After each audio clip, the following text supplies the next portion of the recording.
అందరికీ నమస్కారం. Bhimireddy Pullareddy, political analyst, Sabari news channel Khammam. నేను పాలిటిక్స్కి అతీతంగానే ప్రజా సమస్యల మీదనే నా వీడియోలు తీయడం జరుగుతుంది. దీన్ని ఎవరిని ఉద్దేశించి ఎవరిని కించపరిచే విధంగా కూడా కాదు. మీకు నచ్చినట్లయితే సబ్స్క్రైబ్ చేయండి, షేర్ చేయండి, లైక్ చేయండి. ఈ ఈ గత వారం రోజులు బట్టి జరిగే సిచ్యువేషన్ ఏంటంటే, భారతదేశం మొత్తం మీద న్యాయ వ్యవస్థ, సుప్రీంకోర్టు దీని గురించి తమిళనాడు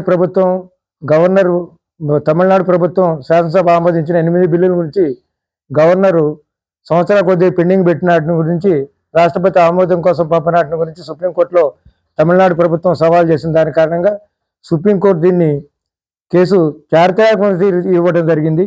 3 నెలల లోపల ఈ కేసులు పరిష్కారం చేయాలా, లేకపోతే ఆటోమేటిక్గా బిల్లులు పాస్ అయినట్టు అనేది కూడా రాష్ట్రపతికి పంపించినట్లు కూడా చేసింది.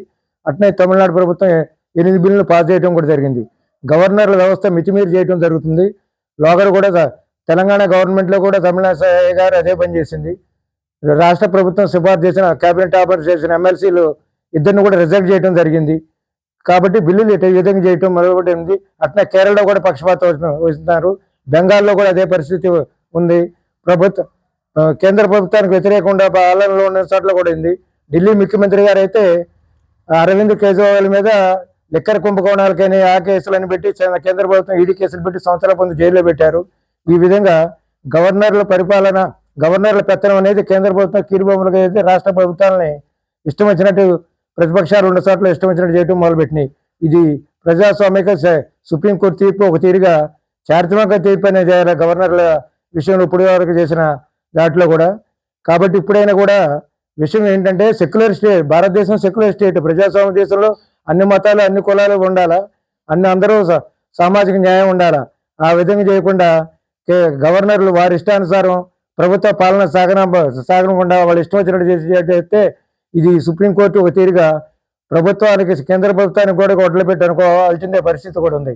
ఇంకొక విషయం ఏంటంటే, సుప్రీంకోర్టు ఇంకో చారిత్రాత్మకమైన విషయం సుమోటోగా తీసుకున్న కేసు ఒకటి, హైదరాబాద్ సెంట్రల్ యూనివర్సిటీకి భూముల కేసు కూడా అట్నే తీసుకున్నారు.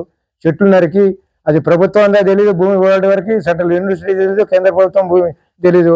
దీన్ని కూడా తీసుకొని, ఇది కూడా సుమోటోగా తీసుకొని దాని గురించి పర్యావరణాన్ని కాపాడటం కోసం ఒక చారిత్రాత్మకమైన కంపెనీని ఏర్పాటు చేసి ఎంపైర్ కంపెనీని కూడా పంపించి, దీని గురించి హైకోర్టు రిజిస్ట్రార్ని పంపించి చూపించి కేసు తీసుకొని దీని నిపుణుల కమిటీతో చూసి దీన్ని కూడా ఒక తీరుగా సుప్రీంకోర్టు ఒక చారిత్రాత్మకమైన విషయమే.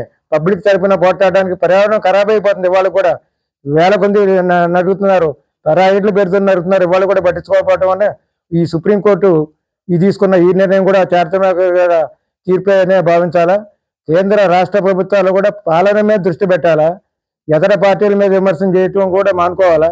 అట్నే సుప్రీంకోర్టు గత 4 సంవత్సరాల కింద కూడా కేంద్ర ప్రభుత్వం తీసుకొచ్చిన ఆర్డినెన్స్ ఒకటి, ఇది రైతులకు సంబంధించిన ఆర్డినెన్స్ కూడా సుమోటోగా తీసుకొని ఆ కేసు కూడా రైతులకు అనుకూలంగానే ఇచ్చింది.